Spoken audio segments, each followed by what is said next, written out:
जन्म दिवस का ये पावन महीना है और बहुत समय के बाद, वर्षों के बाद दोबारा से इस स्थान में, इस क्षेत्र में एक बार फिर से हम बैठ कर के गुरु की चर्चा, संतों महापुरुषों से हमें अपने जीवन में कैसे सत्य का, इस जीवन के रहस्य का ज्ञान मिलेगा, इस बात को आदर्श रूप में मानने के लिए यहाँ आकर बैठे हैं। अभी आपने बहुत सारे अनुभव वचन सुने, बहुत सारी सुंदर वाणियाँ सुनी, अलग अलग तरह के जीवन उदाहरण आपके सामने रखे गए। महाराज जी के जीवन, वो क्या हमें सिखाने के लिए आए थे, हमें अपने जीवन में कैसा आदर्श बनाना है, कैसे हम इस मनुष्य जीवन में प्रभु सत्ता को समझ सकते हैं, जान सकते हैं, इस बात के लिए उन्होंने क्या क्या प्रयास किए, ये सारी बातें आपके सामने रखी गई। संतों महापुरुषों का ज्ञान कोई नया, कोई बिल्कुल अद्भुत रास्ता नहीं है, कोई ऐसा रास्ता नहीं है जो हमसे अछूता हो, हम उसे जानते ना हो। वेदों में, शास्त्रों में, पुराण भागवत में, अलग अलग धर्मों में जुगों जुगों से उस प्रभु के भेद का बयान बताया गया है। और अगर हम एक दूसरे से पूछने लग जाएं तो बहुत सी चीजें ऐसी हैं जो हम जानते हैं, उसका ज्ञान हम पहले से रखते हैं। बहुत सी चीजें ऐसी हैं जो हमारे भौतिक ज्ञान का पहले से हिस्सा हैं, पर फिर भी अगर आज हम अपने रोज के जीवन पर नजर मार कर देखें तो फिर भी हम संसार में, विषय भोगों में, सांसारिकता में उलझे हुए मालूम पड़ते हैं। दुनिया की भौतिकता का ये प्रभाव, कर्मों का बंधन, मन माया का ये जितना भी पसारा है, उससे छूटने का कोई इलाज नहीं नजर आता। हुजूर कहा करते थे, कोई इंसान ऐसा नहीं है जो किसी न किसी दुख से, किसी न किसी परेशानी से उलझ नहीं रहा है। कोई तन दुखी, कोई मन दुखी, कोई चित्त उदास, एक एक दुख सबन को सुखी संत का दास। हर एक इंसान कहीं न कहीं, किसी न किसी बंधन में उलझा हुआ है। जब हमें संतों महापुरुषों का ज्ञान मालूम है, जब वेदों शास्त्रों में, भागवत में, पुराण में हर जगह इसकी चर्चा है, जब हम 1000 बार सत्संग सुन चुके हैं, फिर भी हम उलझे हुए क्यों हैं? फिर भी हम अपने जीवन में उस आदर्श को क्यों नहीं स्थापित कर पा रहे हैं? क्योंकि प्रभु भक्ति आसान, सरल, सहज मार्ग नहीं है। हुजूर कहा करते थे, एक भ्रम है, एक भूल है हम सबके मन में कि सिर्फ कहीं जुड़ जाने से हम प्रभु भक्ति करने योग्य बन चुके हैं। हम मंदिर गए तो हमने सोचा हम पूजा करने वाले बन गए, हमने अगर शास्त्र पढ़ लिए तो हमने सोचा हमें ज्ञान आ गया, हमें अगर गुरु की शरण मिल गई तो हमें लगा कि हम हर एक चीज से परिपूर्ण हो गए। सिर्फ जुड़ने मात्र से अगर हर एक जीवन में उस प्रभु कृपा का इतना प्रभाव हो जाता कि हमारे दुनिया के सारे बंधन कट जाते, तो हर एक इंसान क्षण भर में तर जाता। पर जो कहा करते थे, मनुष्य जीवन हमारे कर्मों के साथ साथ इस कर्मों से निवारण करने की युक्ति का भी, अनुष्ठान करने का, उसे जीवन में उतारने का साधन है। जो बात संतों महापुरुषों ने कही है उस पे आचरण बहुत जरूरी है। हुजूर कहा करते थे, अगर किसी गंदगी का और किसी सफाई करने वाले यंत्र का सारा जीवन बड़ी नजदीकी से साथ हो और उसमें रत्ती भर का फर्क हो, तो वो एक जरा सा फर्क सारे जीवन के साथ चलने पे भी हमारे जीवन में प्रभाव नहीं लाता है। ऐसे ही संतों महापुरुषों का सारा जीवन सानिध्य हुआ पर उनकी बात धीरे धीरे हमारे हृदय में, मन में न समाई हो, अंतःकरण में हमारे गुरु की बात का आचरण न हो तो परिवर्तन नहीं दिखाई देता। इसलिए जब जब महापुरुष आए उन्होंने बहुत जोर दिया है इस बात को कि हमारे जीवन में हमें चाहे सारे साधन सामने दिखाई दे रहे हो पर आचरण किए बगैर उस साधन को अपने जीवन में अपनाने के लिए संघर्ष किए बगैर जीवन में आप प्रभु कृपा को पूरी तरह नहीं समझ पाओगे। इसीलिए हमारे जीवन का आदर्श क्या होना चाहिए? संतों महापुरुषों की बात का अनुसरण करना, महापुरुषों की बात को जीवन में उतार कर देखना। हुजूर एक मिसाल फरमाया करते थे, महाभारत काल का जिक्र है, 5 पांडव थे और उसके साथ साथ कौरवों के 100 पुत्र सारे एक ऋषि के पास जाते थे पढ़ने के लिए। ऋषि ने एक बार एक पाठ पढ़ाया, कहा आज का पाठ ये है, सदा सच बोला करो। और उनसे कहा कि जो भी मुझे ये याद करके बताएगा वो अव्वल आएगा, वो सबसे अच्छा निकलेगा। तो उन दिनों ऐसी पढ़ाई हुआ करती थी। आजकल बड़ी बड़ी पुस्तकें, पर पहले वो बातें सिखा दी जाती थी जो आचरण का, जीवन का आदर्श मान ली जाती थी। अब ये जरा सी लाइन, सदा सच बोला करो, हमेशा सच बोलना चाहिए, सबने इस बात को याद किया। जो सबसे बड़े लड़के थे युधिष्ठिर, उनको बोला कि आपको ये पाठ याद करके सुनाना था। युधिष्ठिर कहने लगे मुझे ये पाठ याद नहीं हुआ। 1 दिन से 2 दिन हो गए, 2 दिन से 4 दिन हो गए, सारे बच्चों ने पाठ सुनाया गुरु जी को। युधिष्ठिर इंतजार करते रहे, बहुत समय लग गया उन्हें। गुरु जी को बड़ा आश्चर्य हुआ, जरा सी पंक्ति कि सच बोलना अच्छा होता है, सच बोलना जीवन का आदर्श होना चाहिए, ये बात इसे याद करने में कितना वक्त लग रहा है। एक दिन गुरुजी ने पूछ लिया, भाई जरा सी बात थी, तुम्हें तो बहुत समय लग गया इसको याद करने में। युधिष्ठिर कहने लगे, गुरुजी याद तो तभी हो गया था जब आपने कहा था, शब्द से तो उसी दिन याद हो गया था, पर जब जब मैं आपकी बात दोहराता हूं कि सदा सच बोलना चाहिए और एक बार इस बात को अपने मन में विचार करता हूं कि क्या मैं सच बोलता हूं, तो मुझे लगता है कि मैं बोल जो रहा हूं और जो कर रहा हूं उसमें तो बहुत फर्क है। तो मेरे मन से, मेरे हृदय से ये बात नहीं निकलती कि मैं आपकी बात पर अनुसरण कर रहा हूं। इसीलिए मेरी हिम्मत नहीं पड़ती कि मैं बोल दूं कि मैं ये बात कहने योग्य हूं। और युधिष्ठिर ने, इतिहास गवाह है, सारा जीवन इस एक व्रत का पालन किया, क्योंकि उन्हें अपने जीवन में गुरु की बात का अनुसरण करना था। हुजूर कहा करते थे, सारे महाभारत युद्ध काल में ये बात प्रसिद्ध हुई कि सब झूठ बोल सकते हैं, पर युद्ध में बुरे वक्त में भी युधिष्ठिर की बात पर भरोसा किया जा सकता है। जब संत आते हैं वो हमें सिर्फ संसार, सिर्फ जन्म मरण की समझ देने के लिए नहीं आते। आमतौर पर हमारी और आपकी समझ दुनिया के हर एक ज्ञान को लेकर भौतिक होती है। हम जो सीखेंगे दुनिया में उससे हमें क्या फायदा मिलेगा?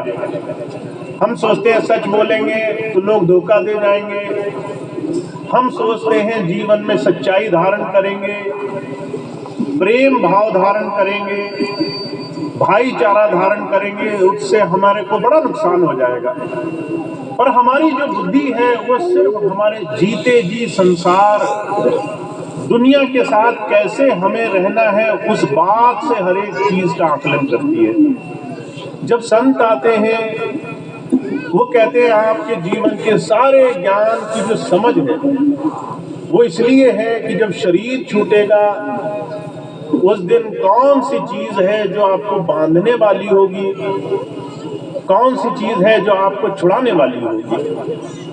हुजूर फरमाया करते थे दुनिया में कोई भी इंसान इस बात को ठीक से समझने को तैयार नहीं है। अभी कुछ समय पहले आप सब लोग इस बात के जीते जागते उदाहरण बने। महामारी फैली, जहां कोई उम्मीद नहीं करता था कि हमारे जीवन का अंत, हमारे घर परिवार, हमारे रिश्तेदार, नजदीकियों का जीवन कितनी जल्दी समाप्त हो सकता है, वहां हमारी आंखों के सामने देखते देखते हष्ट पुष्ट बड़े समृद्ध सेठ साहूकार, बड़े बड़े अच्छे से अच्छे वर्ग के लोग पलक झपकते इस परमात्मा और उसकी संसार की तमाम कृतियों के बीच में अपने आप को संभाल नहीं पाए। जो अस्वस्थ था, जरा सी महामारी फैली, एक हफ्ते तक उसका जीवन नहीं रहा। लोग डर गए इस बात से। लोगों ने उस प्रभु को याद करना शुरू कर दिया, सिमरन करना शुरू कर दिया। मैं उस वक्त विदेश में था जब ये महामारी फैली। मैंने देखा वो लोग जो कभी मंदिर नहीं जाते थे, वो लोग कहते थे परमात्मा होता नहीं है। जो लोग कहते थे कि संसार में प्रभु नाम की कोई चीज नहीं है, सारे लोग परमात्मा को जहां देखो वहां खोजने को तैयार बैठे थे। लोगों ने दिनचर्याएं शुरू कर दी, सुबह शाम जो भी समझ में आया मालिक का नाम लेना शुरू कर दिया। लोग बाहर जाने से घबराते थे, कौन किसके अंत समय का कारण बन जाएगा। ऐसी बुरी स्थिति में जहां सारा जीवन हम भूल में पड़े रहे कि हमारा तो 100 वर्ष का जीवन है, एक जरा से कष्ट ने लोगों को सच्चाई का एहसास दिला दिया कि जीवन क्षणभंगुर है, आज है अगली सांस नहीं है। तुम्हें इस बात का जरा सा भी भरोसा नहीं है। और जो कहा करते थे समय बदलते देर नहीं लगती। जैसे ही महामारी की दवाई निकली, लोग स्वस्थ होने शुरू हुए, मंदिर के दरवाजे फिर से बंद हो गए, ध्यान साधनाएं फिर से लुप्त हो गई, मालिक का नाम फिर से चला गया, फिर से सब सेठ बंद करके बैठ गए। जब संसार में इस विषम परिस्थिति में मनुष्य फंस जाता है और उसे लगता है कि उसे संसार से कभी जाना नहीं है, वहां पर संत महापुरुष हमें ये भेद समझाने के लिए आते हैं। ये संसार का जितना भी ज्ञान आप समझते हो, उस ज्ञान की जो पैमाइश है वो आपकी आखिरी सांस तक है। जैसे ही आपका शरीर छूटने का समय आएगा, दुनिया के सारे ज्ञान ध्यान फीके पड़ जाएंगे। उस वक्त सिर्फ एक ही चीज काम आएगी, वो है आपका वो कमाया हुआ अंतर उस प्रभु से जुड़ने का साधन जो आपने जीते जी बनाया होगा। तो इसलिए जब जब महापुरुष आते हैं वो कहते हैं गुरु का नाम, गुरु का स्वरूप, संतों महापुरुषों का अस्तित्व भौतिक नहीं होता है। आप शरीर में जाकर के गुरु जी को पूज लो, आप किसी वेद शास्त्र को पढ़ लो, आप गुरु जी की बात को कंठस्थ याद कर लो, बड़े अच्छे वक्ता बन जाओ, बड़ी मीठी मीठी वाणी बोल लो, पर अगर आपने अंतर में उस प्रभु के साथ जुड़ने का साधन नहीं बनाया है, उस साधन को बनाने के लिए क्या क्या कमियां दूर करनी पड़ेंगी वो नहीं बनाई है, ध्यान साधना पर बैठने के लिए कैसे हम अच्छे होंगे उसके लिए साधन नहीं बनाए हैं, तो सारा ज्ञान दान बेकार है। अभी कुछ दिन पहले मुझे एक माता जी मिली थी, कहने लगी बहुत समय गुजर गया, ध्यान नहीं बनता है, ध्यान बनने की युक्ति हमें सिखाई जाए। मुझे ये बात इतनी अच्छी लगी, 1000 लोगों में कोई एक व्यक्ति ऐसा आया जो कहता है ध्यान बनाने में क्या करूं जिससे मुझे मदद मिल जाए। हुजूर कहा करते थे इस मन माया के जगत में, विषय भोगों के संसार में आप अगर ये सोच कर बैठे हो मेरे आंख ढूंढते ही मेरा ध्यान बन जाएगा, तो ये बहुत बड़े भ्रम की बात है। जब कोई संसार के काम करने चलता है तो उसे 1000 बार ठोकर लगती है, 1000 बार चीजें सीखनी पड़ती हैं, 1000 बार किसी भी ज्ञान को सीख करके उसको अपने आप को और ज्यादा पारंगत बनाना पड़ता है। और हुजूर कहा करते थे ध्यान भक्ति के मार्ग में हम इस बात को नहीं मानते। तो जब संत आते हैं कहते हैं आपको ध्यान अंतर साधना के लिए कैसे आपको रसाई मिलेगी, इसके लिए आपको जो जो उसमें परेशानी आती है उसमें आपको प्रश्न पूछने चाहिए। जब आप गुरु जी के पास जाओगे और कहोगे कि मैं जब ध्यान पर बैठता हूँ मेरे शरीर में दर्द होता है, जब आपको उसका जवाब मिलेगा वहां से ध्यान की शुरुआत होगी। जब आप गुरु जी के पास जाओगे और कहोगे कि मैं आंखें मूंद कर बैठता हूं, मेरा मन नहीं मानता, मन नहीं लगता, जब आपको उसका जवाब मिलेगा वहां से ध्यान की शुरुआत होती है। जब आप कहोगे कि मेरे मन में दुनिया के तमाम चीजों की चिंताएं आती हैं, इससे कैसे बचा जाए, जब गुरु जी उसका इलाज बताएंगे आप उसका साधन करोगे, वहां से ध्यान की शुरुआत होती है। तो जो कहा करते थे जब संत आते हैं वो सहजता से आपको उस रास्ते से जोड़ने की बात करने के लिए आते हैं, कैसे आप इस देह में उस प्रभु से जुड़ने का साधन बनाया करो। इसलिए महाराज जी बार बार एक बात पर जोर दिया करते थे। आज महाराज जी के जन्म दिवस का पावन महीना है, उन्होंने क्या क्या सिखाया उस पर चर्चाएं हम लोग कर रहे हैं। महाराज जी एक बात बहुत जोर देकर फरमाया करते थे, कहा करते थे आपने नाम ले लिया बहुत सुंदर बात है, आपको गुरु जी का सानिध्य मिल गया, सत्संग मिल गया, बहुत सुंदर बात है, पर आपको सुधार करने की आवश्यकता है उन तमाम चीजों से जहां पर मन फंसा हुआ है। आपका फंसा हुआ मन जब तक आप सुधारक नहीं बनोगे ये दुनिया के बंधन नहीं त्यागेगा, दुनिया के बंधनों से छुटकारा नहीं पाएगा। इसलिए महाराज जी से जब भी कोई पूछा करता था महाराज जी ध्यान कैसे बनेगा, तो महाराज जी पहला शब्द बोला करते थे, वांटेड रिफॉर्मर्स, सेवादार बनना है, हमें सुधारक बनना है। किसी ने पूछा महाराज सुधार क्या करना है, तो महाराज जी ने कहा आत्म सुधार करना है। जब आप गुरु के पास पहुंच गए तो सबसे पहली चीज आपको क्या करनी चाहिए, आत्म सुधार। अपने ऊपर आपको बड़ी कड़ी नजर रखनी चाहिए कि आपका मन कहां कहां दुनिया के किन किन साधनों की तरफ दौड़ लगाता है। हुजूर फरमाया करते थे जिस दिन आप इस एक काम से शुरू करोगे उस दिन आप गुरु के नजदीक पहुंचने वाले बन जाओगे। संत उतना आपके नजदीक, आपके जीवन के उतना ज्यादा आपको अंग संग दिखाई देता है, उतना आपके जीवन के हर एक काम में उसकी दया मेहर आपको समझ में आती है। मन गति से प्रभु तक जुड़ने के लिए आपको हर रोज गुरु के पास पहुंच करके आत्म सुधार की युक्ति से जुड़ना है। तो हुजूर कहा करते थे हमें और आपको जब आत्म सुधार की बात कही जाती है तो सबसे पहली चीज हमारे मन में आती है हमें किस चीज का सुधार करना है। हम तो सारी चीजों का सुधार कर चुके हैं, हम तो बहुत अच्छे हैं, बहुत पुराने हैं। अभी पिछले दिनों मुझे एक सत्संगी भाई मिले, बहुत अलग अलग तरीके से वो अपने सत्संग और मंच का इस्तेमाल किया करते थे। देखते थे सामने कोई भौतिक तरह की बातें करके खुश हो जाएगा तो उसको वही बात सुनाया करते थे।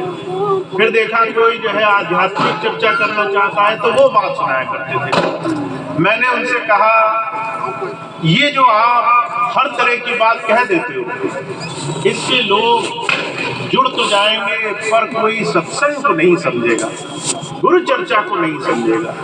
तो कहने लगे आप 40 वर्ष के हमारा जीवन हो गया स्वामी जी के साथ, हम इस बात को बहुत अच्छे से समझते हैं कि हम कैसे गुरु के साथ किसी को जोड़ सकते हैं।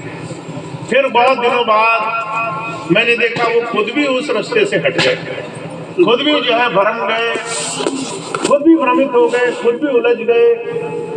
और अंत में परिणाम सिर्फ इतना हुआ कि जिसे हम अपने आप को गुरु से जुड़ा हुआ मान रहे थे, वो सिर्फ भौतिक रूप में उससे जुड़ना था। जरा सा उसने कोई खेल खेला, मन को चोट लगी और हम उसकी तमाम सच्चाई को समझ नहीं पाए। तो जो कहा करते थे सिर्फ भौतिक साधनों से जुड़ना नहीं होता है। जुड़ना तब संभव होता है जब हम धीरे धीरे इस मन से अंतर उस प्रभु धारा से जुड़ने की बात करने के लिए आते हैं। मुझे महाराज जी के जीवन की बड़ी सुंदर घटना याद है। महाराज जी जब उनसे कोई मिलने जाया करता था और महाराज जी के पैर छूने की कोशिश करता था, तो महाराज जी कहा करते थे, भाई नीचे क्यों झुकते हो, पैर में क्या मिल रहा है तुम्हें, वहां नीचे क्या ढूंढते हो तुम, ऊपर देखा करो। जब भी किसी महापुरुष के पास जाओ तो उसकी आंखों में आंखें डालकर देखो, उसके माथे की तरफ देखो, क्योंकि गुरु के माथे से, उसकी आंखों से आपको जो मिल सकता है वो सिर्फ कर्म कांड निभाने से, सिर्फ पुराने रीत रिवाज निभाने से, सिर्फ भौतिक साधनों को करने से नहीं मिल सकता। महाराज जी ने इस बात पर बड़ी सख्ती फरमाई और महाराज जी ने कहा कि भाई जो मेरे पैरों में छूकर नीचे ढूंढेगा उसे जो है ऐसी चीजें ढूंढने की इच्छा रहेगी जो सिर्फ भौतिक होंगी। जो आंखों में देखेगा उसे रूहानियत की दौलत प्राप्त होगी। तो संत हमें कर्म कांड से बचाने की कोशिश करते हैं कि आपको भौतिक रूप में नहीं, रूहानियत में उस प्रभु धारा से जुड़ना है। एक तो आप शरीर से मिल गए गुरु जी से, एक आप अंतर मन में रोज उनके साथ जुड़ रहे हो, एक आपने उनका सत्संग सुन लिया, एक आप उनके सुने हुए एक एक वचन का अनुसरण करने की कोशिश कर रहे हो, उसको जीवन में उतारने की कोशिश कर रहे हो। तो महाराज जी बड़ा प्रेम भाव से सिर्फ एक बात समझाते हैं, कहते आप चाहे वर्षों वर्षों महापुरुषों का सानिध्य लो, पर गुरु की, महापुरुषों की एक छोटी सी बात का आचरण एक बहुत बड़ा परिवर्तन जीवन में ला सकती है। तो गुरु की बात पर हमें मत्था टिकाना है, गुरु की बात पर हमें अपना जीवन चलाने का प्रयास करना है। और आज सिर्फ इस एक बात को हम जीवन में उतारने का प्रयास करें। जो महाराज जी के प्रवचन में, महाराज जी की बात में सबसे जरूरी बात हुआ करती है कि दूसरों की बुराइयां देखने से पहले अपनी बुराइयां देखनी है। अपनी बुराइयां देखोगे वो घट जाएंगे, तुम्हारे अंदर उस प्रभु का प्रेम बढ़ जाएगा। दूसरों की बुराइयां देखोगे तो अपने मन के विकार बढ़ेंगे और अच्छाई का स्थान नहीं रहेगा। सुधार करना ये है, अपने विकार धीरे धीरे करके निकाले जाए, अपने विकारों से धीरे धीरे छुटकारा पाने का प्रयास किया जाए। अब आप सोचेंगे हमारे अंदर तो विकार, बुराइयां, इस तरह की कोई बात है ही नहीं, तो हमें किस बात की चिंता करनी है। कबीर साहब कहते मन लोभी मन लालची मन चंचल मन चोर, मन के चले मत चालिए मन फलक फलक कठोर। मन में लालच भी भरा है, मन जो है वो तमाम विषय विकारों में भी उलझा हुआ है, मन दुनिया की निंदा चुगली मान बड़ाई में भी उलझा हुआ है, मन संसार के लेन देन में भी फंसा रहा है आपको। अगर सब कुछ ठीक है तो मन इस बात में उलझा हुआ है कि दूसरा हमसे आगे कैसे निकल गया, दूसरे को हमसे ज्यादा कैसे मिल गया। तो जो कहा करते थे जब किसी को कुछ नहीं मिलता है तो लोग अपनी प्रगति को छोड़ करके दूसरों को गिराने पर ज्यादा जोर देने लगते हैं। उन्हें दो ही रास्ते समझ में आते हैं, या तो हम आगे बढ़ सकते हैं या तो हम किसी को पीछे खींच सकते हैं ताकि हम पहले से पहले आगे दिखाई दें। तो आपको इन दोनों में से किस रास्ते का चुनाव करना है, ये बात समझना बहुत जरूरी है। अपने विकास पर ध्यान देना है, अपने आप को उस प्रभु से जोड़कर सुख और आनंद की तरफ बढ़ना है, या फिर हमें दूसरों की बुराई, निंदा, चुगली, द्वेष, विकार, दूसरों की तमाम भौतिक स्वरूप में उलझ करके अपने जीवन को और ज्यादा परेशानी में डालना है। तो महाराज जी का पहला और सबसे जरूरी वचन क्या है कि हमें सुधारक बनना है। आत्म सुधार के लिए सबसे पहले अपने ऊपर नजर रखनी है, सबसे पहले अपने आप को प्रेम भाव से जोड़ना है, सबसे पहले अपने अंदर भाईचारा, अपने अंदर विनम्र भावना को स्थान देना है। मैं इस बात को बार बार इसलिए भी कहता हूँ क्योंकि हमारे जितने भी सत्संगी भाई बहन हैं बहुत प्रेमी हैं, बहुत लगन से स्वामी जी की बताए हुए सच्चे साधन में जुड़े हुए हैं, पर कई बार वो छोटी छोटी निरर्थक चीजों से बच नहीं पाते। कई बार ऐसी ऐसी चीजों में उलझ कर रह जाते हैं जिससे उन्हें समझ में नहीं आता उनका कितना नुकसान हो रहा है। अभी कुछ दिन पहले मुझे एक भाई मिले, मैंने उनसे कहा कि भाई सत्संग लगा है, आपकी सेवा दूसरी जगह लगाने का सोचा गया है, आप हमेशा एक ही जगह सेवा करते हो, दूसरी जगह सेवा लगाई जाएगी। तो जो है उनको पूछा कि वो सेवा करोगे, तो उन्हें बड़ा बुरा लगा कि मेरी सेवा क्यों बदली जा रही है। और जब उनको ये पता चला कि जहाँ सेवा लगेगी वहाँ वो लोग शामिल हैं जिनसे मेरा मन नहीं मानता है, जिनके साथ मुझे खुशी नहीं है सेवा करने में, तो वो और नाराज हो गए। मैंने उनसे पूछा भाई कारण क्या है, परेशान क्यों हो? कहने लगे इस आदमी के साथ 5 साल पहले किसी बात पर बड़ा विरोध हो गया था।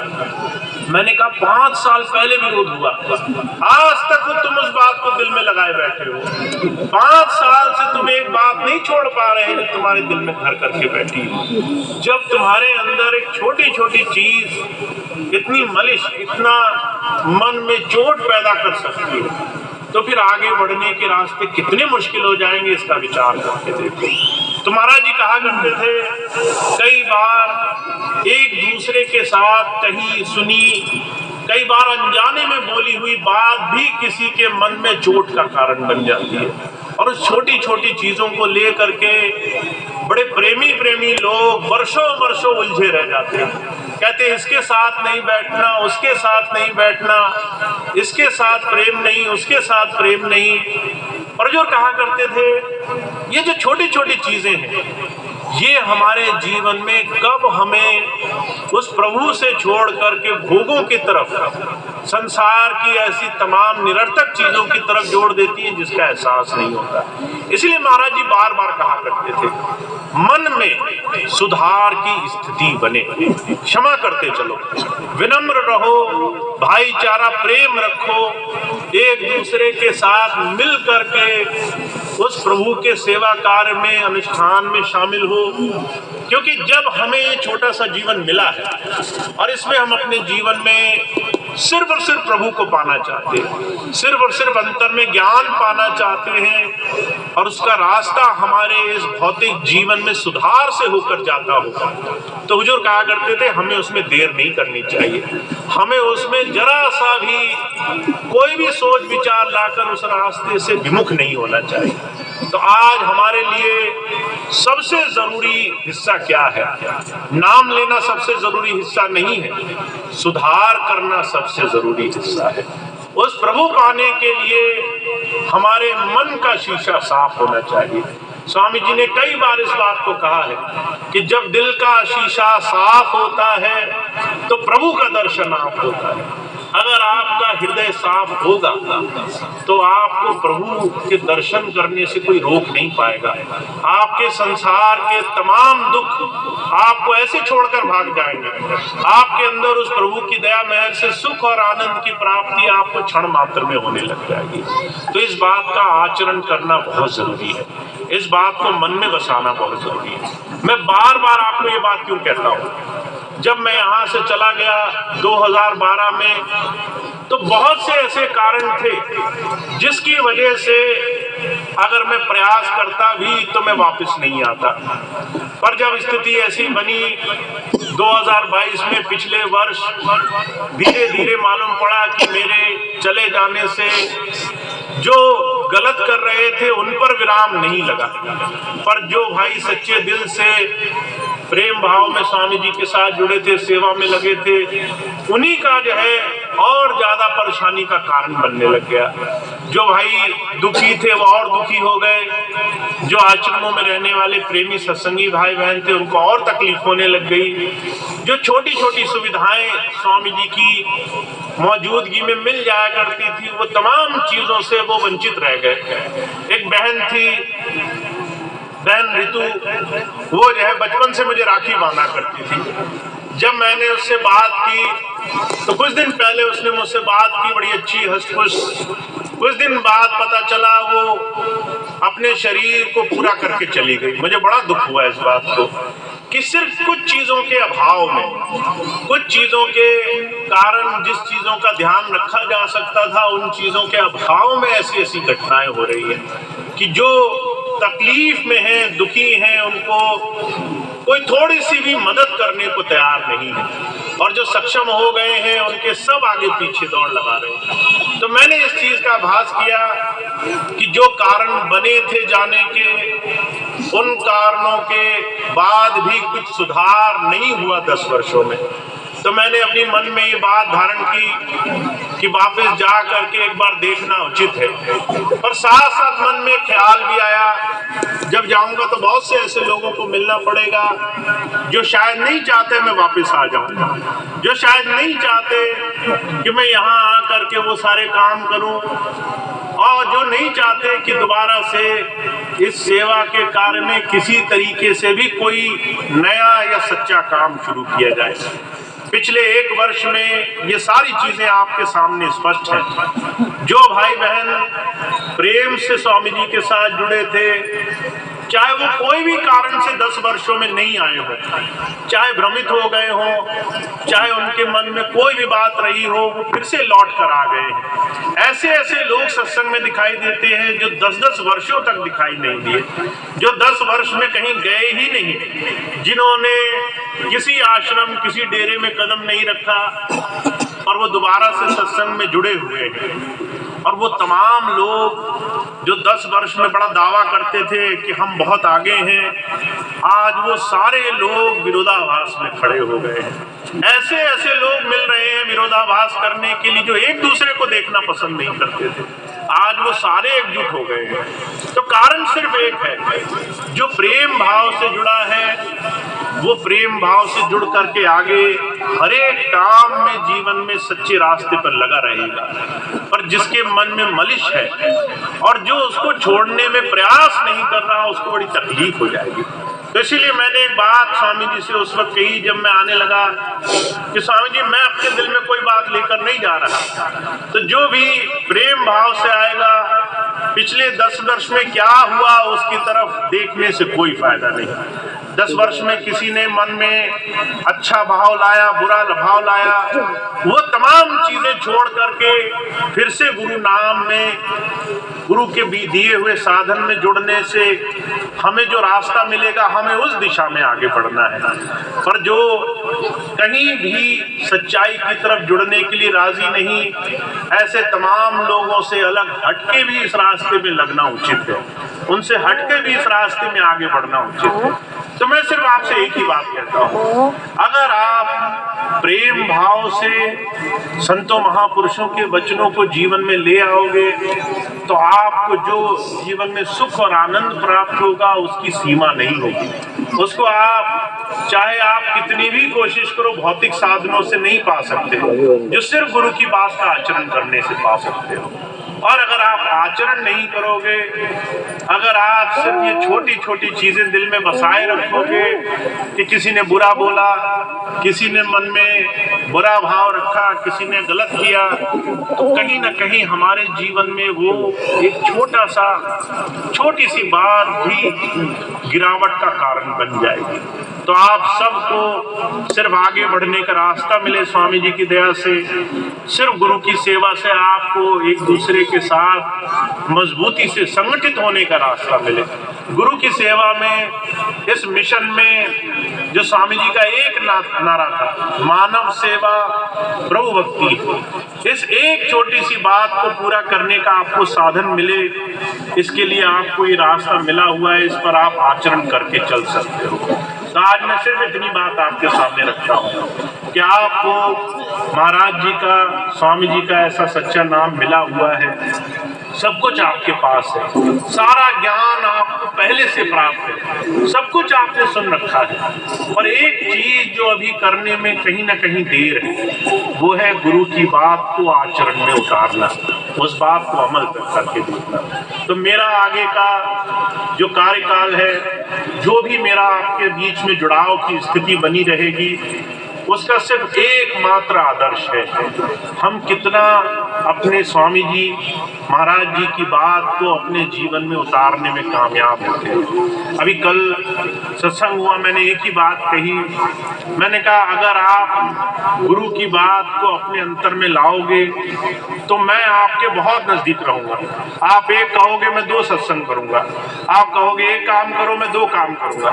पर अगर आप गुरु की बात को आचरण में नहीं लाओगे, सिर्फ और सिर्फ बाहरी तौर पर खूब करोगे पर अंदर से मलिश रहेगी, तो फिर ऐसी किसी जगह न सत्संग न सेवा के अनुष्ठान फलेंगे। तो आप अगर चाहते हो खूब सत्संग हो, खूब आपके जीवन में अच्छाई हो, तो पहले जीवन में गुरु जी की बात को उतारना है। और इस बात के लिए लगभग अब 1 साल होने जा रहा है। मैं पिछले अप्रैल को आया था, अब फरवरी चल रही है।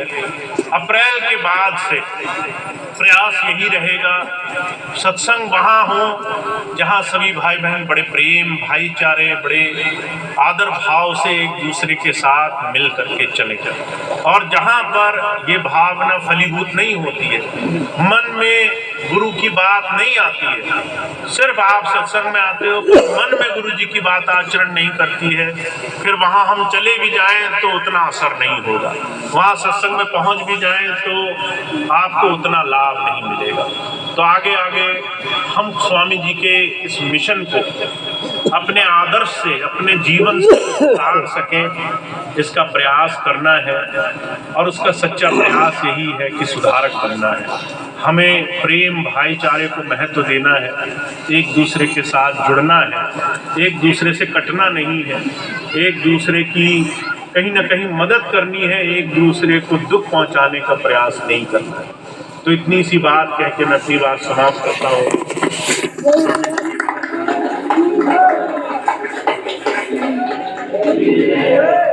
स्वामी जी की बात थी जो मैंने आपकी सेवा